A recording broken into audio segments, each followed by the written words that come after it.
Yes, alright, mkwano gwa nkulamusizaako nnyo inajjo sinzo bango tuwuliriza webale kwekumira ku mayingo gano aga Yugi Update TV.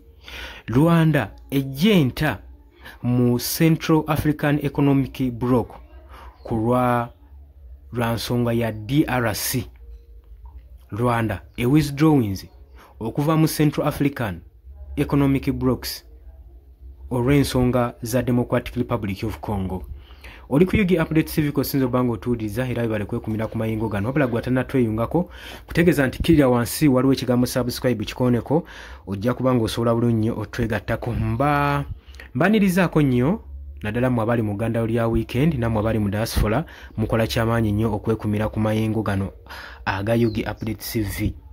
Kaakati agakafuluma decision eno ekoleddwa eggwanga erya Rwanda bagikoze mu serious escalation okuva mu diplomatic tension wakati wa Kigali saako ne Kinshasa.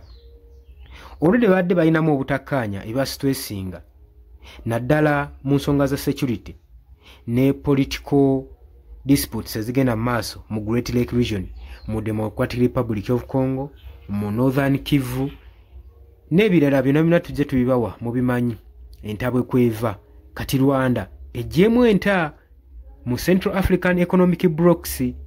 Kino nno kikulaga ki ngenda kubanga nkunyonyola gye bujjako maaso awo go mukwano gwange ali yampuliriza. Kino kimaze okunfamingibwa officially Rwanda emaze okunaunsinga nti withdrawings okuva mu economic community of Central African States gitwandiise ICAS. Rwanda ye kino kiyise instrumentalization of the bloc. Egamba nti nno mu bufunze kino ekiteeka ku Democratic Republic of Congo ngegenda maaso n'okubaakinga ba members abamu mu states. Mu bigambo eby'amaanyi bibadde ebizito mu statement ezakoleddwa ku lunaku lwa Saturday lwabadde olw'eggulo ekiro ky'eggulo ba ministers okuva mu Rwanda, Minister of Foreign Affairs and International Cooperation okuva mu Kigali Rwanda agenda maaso n'okulumiza Democratic Republic of Congo ng'egenda maaso n'okuviolatinga communities ezifoundinga treaty n'okwandamininga rights za Rwanda mu organization. Kitegeeza nti mu organization eno Rwanda ebaddemu naye nga teweebwa kitiibwa bagamba babaddemu nga babwebuulwa nga tebaweebwa ddembe lyabwe nga tebalinamu maanyi tebalinamu rights ate nga Democratic Republic of Congo egenda maaso n'okuteekawo violence ng'egenda maaso n'okuba undermininga n'okubayisaamu amaaso n'obutabawa mwagaanya. Era yensonga ki bo bagamba organization bagivuddemu tebayinza kubeera mu kintu kigenda maaso nakubayisaamu maaso tebalina rights tebalina command mu organization eno. Kati Rwanda yezimu ku nsonga zeyekwasa era zeerumiriza era n'ekirala egenda maaso n'okulumiza ng'egamba n'ensonga egambibwa nti nno tubaakinga obutakkaanyi obugenda maaso mu Democratic Republic of Congo eri mu Great Lake regions zezimu ku nsonga ezibafulumiza organization eno. Kandi eno controversy ebaddewo nga egenze maaso ku 26th Ordinary Summit eyakoleddwa Malabo.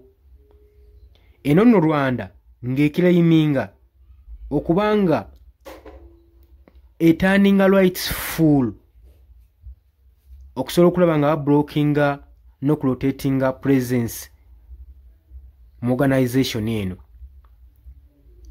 Bo bagamba okusinziira ku article 6 ekuva mu organization eno eya ECAS treaty yadeliberatingibwa oba yalisibwa era neeyisibwa ng'efevalinga Democratic Republic of Congo agenda zokka. Bagamba ffe ng'aba Rwanda tetulaba ngeri ki kwegamba gye kitufevalingamu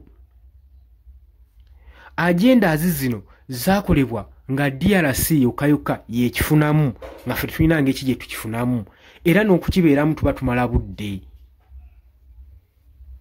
Agamba kuno si kubayisaamu maaso oba ino si incident ya kubayisaamu maaso. Statement esoma nti Rwanda already yo mu bbaluwa gye yawandiika yali maze okwadressinga chairperson owa African Union ng'emaze okunaunsinga ku illegal exclusion okuva mu 23rd summit okuva mu 2023 mu Kinshasa ng'enene eri under Democratic Republic of Congo's chairmanship. Era y'ensonga lwaki batwala okwemulugunya kuno bw'ali yampuliriza. Era Kigali egenda maaso n'okulumiriza n'okucriticizinga organization olw'okufeiringa okwadressinga bo kye baayise si negenda maaso n'okurepeatinga violations okuva mu internal rules zaabwe. Era nga boogerako bagamba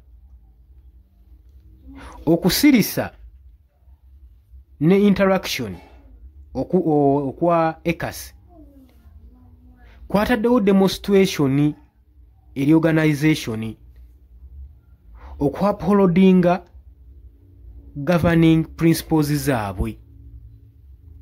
Yo Rwanda wetu wegamba egamba okuwithdrawinga okuva mu organization eno. Rwanda ya rejectinze kiyayise serious infringements kwegamba rights n'ebyomukago bye basayiningako bye bagurantinga ebyalina okubanga bibeeranga foundations eza ECAS bazimenyeewo. Kati Rwanda yo teraba nsonga lwaki egenda maaso n'okubanga ekyali ba mukago mu organization eno. Era yeegamba terabawo nsonga lwaki esigala ng'ekyali member organization ng'ate booperatinga mu ngeri ey'okumenya principles ate nga tebalabawo na purpose yonna bogenda maaso na kwengeejinga. Era yakonkluzinze statement ng'egamba emaze okubanga withdrawinga.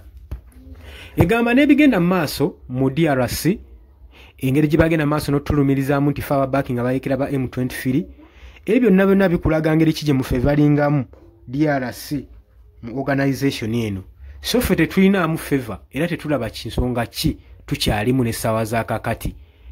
Naye ekyenjagala okutegeeza Rwanda okuvaayo okulangirira okuva mu mukago guno mu organization eno erina kye yalengedde oba na sinakiini bayina bapressurizinze emabega engeri gye kiri nti babalumiriza nnyo okulizowinga amagye gaabwe mu Democratic Republic of Congo. Kati kino kyandibanga kyakwekwasa kulaga nti nno bo bavudde mu organization eno naye ng'ekituufu babawanzeemu kubanga tebabeesiga ate nga emabega kaawo kyaddaaki badde babalumiriza okubanga babakinga bayekera ba M23 abamazeeko DRC emirembe. Oli ku Yugi Update TV kwa dosinzo bango otuuliza era we bali kwekumira ku mayengo gano. Mbagala nnyo tugenda kubanga tukomawo.